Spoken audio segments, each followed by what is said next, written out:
Que a paz do Senhor Jesus seja sobre a tua vida.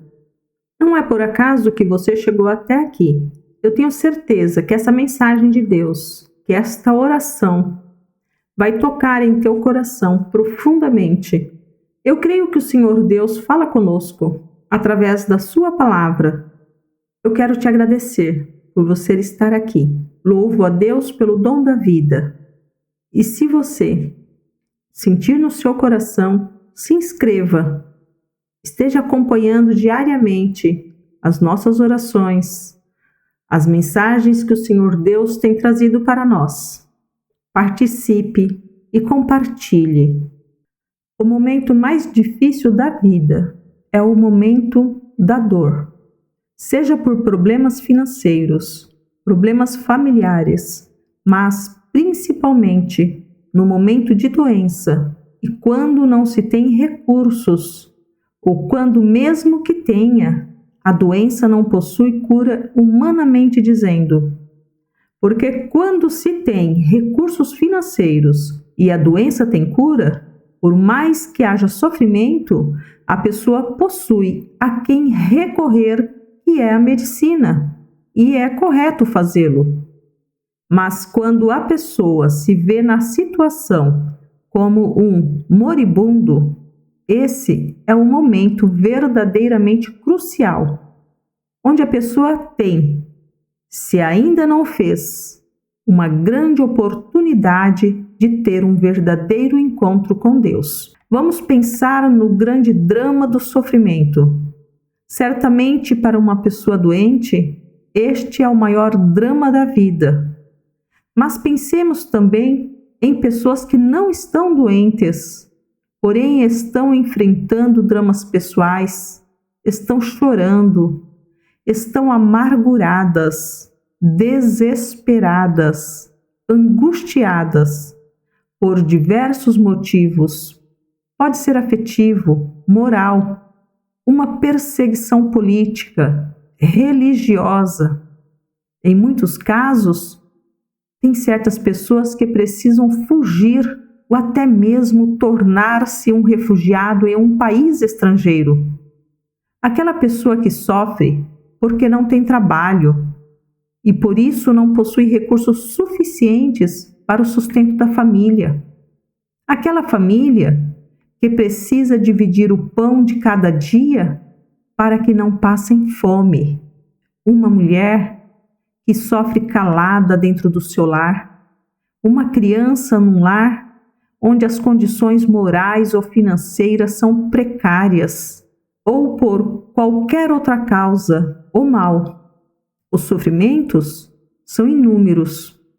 Porém, deixemos claro aqui que em todas essas situações, Ele simplesmente continua a ser Deus. E é a esse Deus que nós recorremos desesperadamente para pedirmos ajuda no momento de dor e sofrimento. Apesar do sofrimento, tentamos manter a luz da esperança viva e desejamos que esta verdadeira luz permaneça no fundo de nosso coração. O salmista estava vivendo essa agonia, a agonia desse sofrimento que dói, que machuca, mas dói não apenas no sentido da dor física, dói na alma, aquela dor que muitas vezes parece inexplicável. Nesta oração, o salmista pedagogicamente apresenta a condição daquele que se aproxima do Senhor com confiança.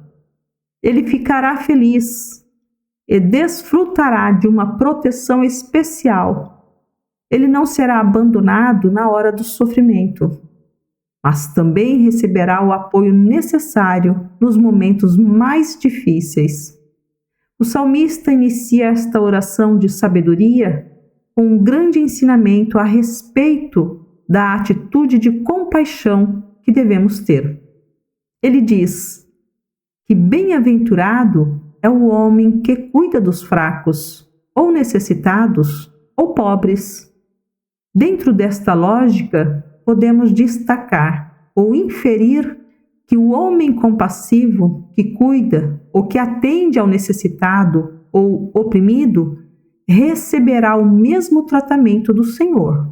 Ou seja, no dia em que ele invocar ao Senhor, ele também será atendido, sendo que o oposto seria quem fecha seus ouvidos aos gritos de socorro do pobre, do necessitado, por sua vez, invocará o Senhor e não será atendido.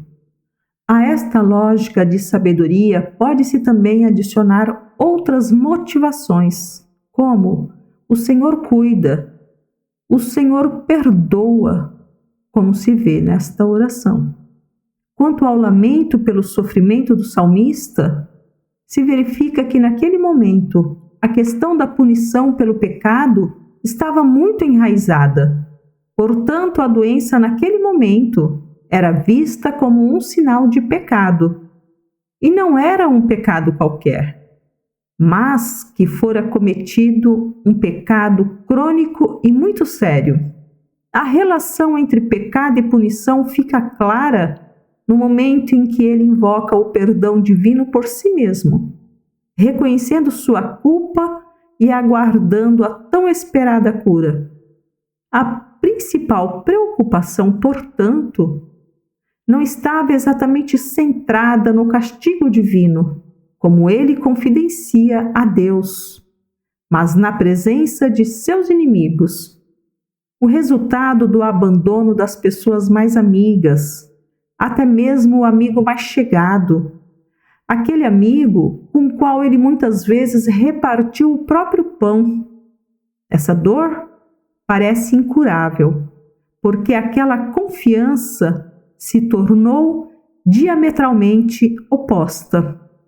Há também aqueles alegados amigos que o visitam, mas desejam-lhe o mal. Consideram que uma doença infernal o atingiu, como se aquela doença fosse exatamente a personificação do mal, porque a sua doença era insuportável. Mas, segundo acreditavam seus amigos, a gravidade do pecado também era extraordinária. Porém, o salmista confia em Deus, declara uma fé plena em Deus e a certeza de que ele será liberto de sua condição infame. E por tudo isso, e então grato, glorifica a Deus. Façamos a oração do capítulo 41 do livro de Salmos. Como é feliz aquele que se importa com o pobre. Em tempos de aflição, o Senhor o livra. O Senhor o protege e lhe conserva a vida. Ele o faz prosperar na terra e o livra de seus inimigos. O Senhor cuida dele quando fica doente e lhe restaura a saúde. Orei: ó Senhor, tem misericórdia de mim? Cura-me, pois pequei contra ti. Meus inimigos, porém, só falam mal de mim. Quando ele morrerá e será esquecido? Visitam-me como se fossem meus amigos, mas todo o tempo reúnem calúnias contra mim e depois as espalham por aí. Todos que me odeiam falam de mim em sussurros e imaginam o pior. Ele está com uma doença mortal, dizem, nunca mais se levantará da cama. Até meu melhor amigo, em quem eu confiava e com quem repartia meu pão, voltou-se contra mim. Senhor, tem misericórdia de mim? Devolve-me a saúde, para que eu lhes dê o que merecem. Sei que te agradas de mim, pois não deixaste que meus inimigos triunfassem. Preservaste minha vida porque sou inocente e trouxeste-me à tua presença para sempre. Louvado seja o Senhor, o Deus de Israel, de eternidade a eternidade. Amém e amém.